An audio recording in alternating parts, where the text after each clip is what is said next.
O colombiano, conhecido pelo seu primeiro e terceiro nome, foi tido como um dos homens mais ricos do mundo na década de 80 e 90. Ele é tido como o traficante mais impiedoso, brutal e ambicioso da história e chegou a ganhar mais de 20 milhões de dólares por dia. Hoje, pessoas curiosas, nós vamos falar 10 fatos malucos sobre Pablo Emilio Escobar. Depois de la etiqueta.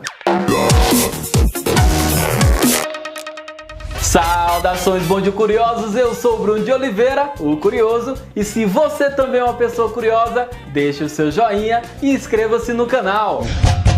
Pablo Escobar até hoje é considerado como um dos maiores traficantes de drogas que já existiu no planeta. O cara era o rei da cocaína nas décadas de 80 e 90 e foi o criador do famoso Cartel de Medellín. Apelidado carinhosamente como Dom Pablito ou El Patrón, ele chegou a ganhar cerca de 20 milhões de dólares por dia. Tudo isso com a sua famosa política do plata ou plumo, que significa prata ou chumbo. Se você é fã de seriados, com certeza já deve ter ouvido falar da série Narcos, que está passando na Netflix, e foi essa série que me inspirou a fazer esse vídeo. Então, sem mais delongas, vamos para os 10 fatos malucos sobre Pablo Escobar, o rei do narcotráfico. Pablo Emilio Escobar começou muito cedo no mundo do crime. Quando ele era adolescente, ele vendia cigarros e bilhetes de loteria falsificados. Roubava lápides em cemitérios e depois vendia. Ele foi evoluindo e depois dos 20 anos ele começou a roubar carros e sequestrar pessoas. E uma das últimas cartadas do Pablo nesse mundo do sequestro foi quando ele resolveu sequestrar um executivo de Medellín e recebeu 100 mil dólares. Para vocês terem uma noção, aos 22 anos de idade, Pablo Escobar já era milionário. Pois é, e eu aqui, sendo honesto, mas eu não sou milionário, mas sou honesto, né? Foda. O cartel de Medellín contrabandeava cerca de 15 toneladas por dia para os Estados Unidos. Para vocês terem uma ideia do tamanho disso, é como se 2 elefantes de cocaína entrassem nos Estados Unidos todos os dias. E para essa droga toda entrar, ele usava de vários artifícios, de pessoas que engoliam aqueles saquinhos de cocaína, de aviões, ele tinha mais de 20 aviões, helicópteros, ele tinha 2 submarinos, lanchas, navios, a droga entrava de tudo quanto era jeito, até dentro de pneu de avião. Nessa época tava tão forte a coisa que 80% de toda a cocaína vendida nos Estados Unidos era dele. A terceira curiosidade é que em 1989, El Patrón saiu na revista Forbes com uma fortuna avaliada em mais de 25 bilhões de dólares. E nessa época ele era simplesmente o 7º homem mais rico do mundo. Ele falava que todo esse dinheiro vinha de vários negócios, inclusive de uma rede de táxis em Medellín. Essa rede de táxis dele dava tanto dinheiro, mas tanto dinheiro, que ele chegava a gastar 3 mil dólares por mês de elástico, comprando elástico para prender os rolos de dinheiro. Era tanto dinheiro que chegou um momento que o contador disse: chega, não dá mais para guardar tanto dinheiro nos bancos. E aí começaram a enterrar dinheiro, construíram um monte de galpão para colocar dinheiro, espalharam dinheiro por tudo quanto era cofre da cidade. E o maluco disso tudo era que cerca de 2 bilhões de dólares eram perdidos todos os anos por causa da umidade que estragava o dinheiro e dos ratos que comiam, sem contar com os bilhões de dólares que nunca foram desenterrados. Sério? Então partiu Colômbia.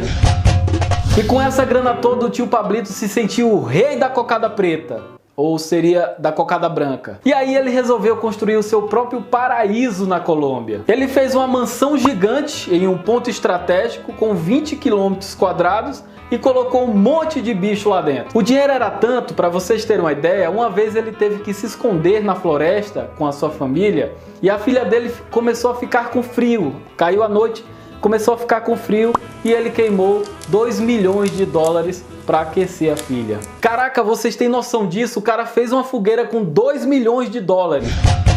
Até agora a gente tá só falando de dinheiro, ostentação, poder, mas é bom lembrar que para conquistar tudo isso, muita gente morreu. Tá ligado naquela frase que eu falei no início do vídeo da política do plata ou plumo, que é dinheiro ou chumbo? Pois é, nesse caso foi muito dinheiro e muito chumbo. Ele matou traficantes, políticos, um candidato à presidência, um ex-ministro da Justiça, mais de 200 juízes, milhares de policiais e dezenas de jornalistas.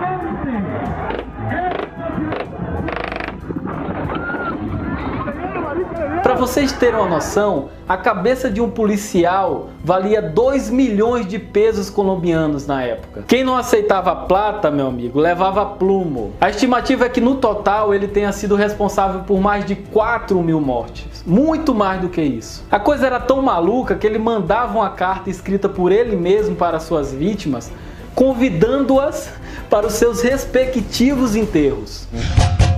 No auge do poder, Pablo Escobar mandou derrubar um avião da Avianca com 107 pessoas a bordo e todos morreram. Ele acreditava que um candidato à presidência chamado César Gavinia estaria no avião e mandou um cara com uma bomba derrubar a porra toda. Para a sorte do candidato à presidência e para o azar de 107 pessoas, o candidato à presidência estava em um jatinho particular e 6 meses depois ele se tornou presidente da Colômbia.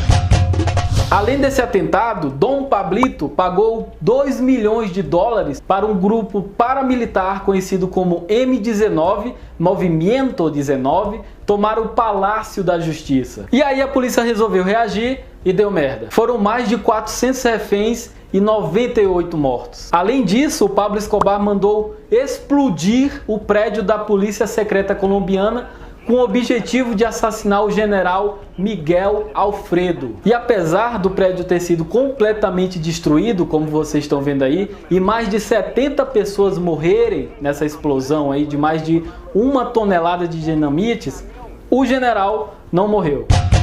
Enquanto Pablo Escobar era considerado como inimigo do governo dos Estados Unidos e do governo da Colômbia, ele era tido como um herói, como um Robin Hood pela população. Ele ajudava a população pobre da cidade, bancava um monte de times de futebol, construía estádios, doava casas. Ele sempre se esforçou para ter uma imagem de mocinho, de bom homem.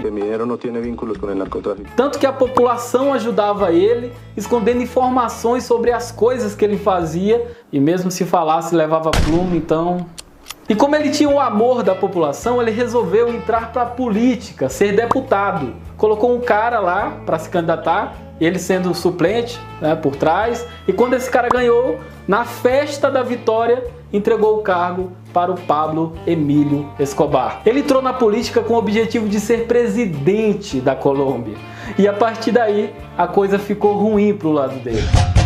Vendo que a coisa estava complicada para o lado dele, que o cerco estava se fechando, ele decidiu construir a sua própria prisão, chamada de La Catedral, porque nessa época ele tinha muito medo de ser exilado para os Estados Unidos. Ele negociou com o governo colombiano e construiu a sua própria prisão de luxo, e lá dentro tinha festas, tinha regalias, era uma mansão, prisão. Tudo isso em troca da sua não extradição para os Estados Unidos. Daí, quando o lance das festas e as imagens da prisão de luxo de Pablo Escobar vazou na imprensa internacional, o governo da Colômbia resolveu mudar ele de prisão.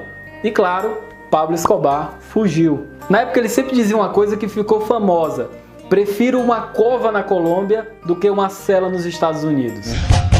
Pablo Escobar estava foragido da polícia e, em um belo dia, ele resolveu ligar para o filho dele e a casa caiu para ele. Ou melhor, ele caiu em cima da casa. No dia 2 de setembro de 1993, Pablo Emílio Escobar finalmente tombou sem vida no telhado de uma casa. A forma com que ele foi morto até hoje é bastante questionada. Ele levou vários tiros na perna, nas costas e um tiro no ouvido. O filho dele fala até hoje que o tiro no ouvido, o tiro na cabeça, foi o próprio Pablo Escobar que deu para não ser capturado pelas autoridades. Com a morte de Pablo Emílio Escobar, o cartel de Medellín se fragmentou e vários outros cartéis se formaram e acontece até hoje.